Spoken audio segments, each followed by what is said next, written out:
Hi guys, welcome to Richard Cabile YouTube channel. In today's video, I will teach you how to change caption style on itel S15 mobile phone. And okay guys, but before we start, kindly subscribe to my YouTube channel by pressing the subscribe button and the bell to notify you if I have new videos. Okay guys, let's start.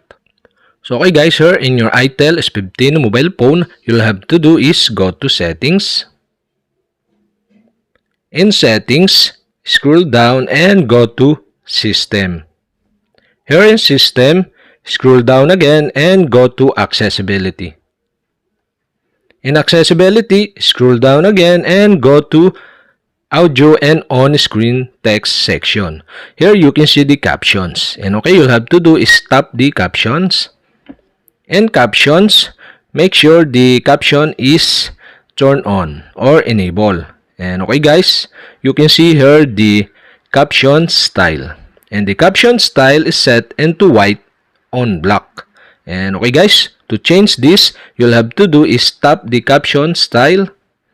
And now here, the pop-up will show. And now you can see the caption style option. So okay guys, you can see the use up default, white on black, black on white, yellow on black, yellow on blue, or custom. So okay guys, I decide to change into yellow on blue. And that's it. Okay, we have successfully changed the caption style on itel S15 mobile phone. And okay guys, if you have a question, kindly comment below. And don't forget to hit the subscribe button and the bell to notify you if I have new videos. Okay guys, thank you for watching.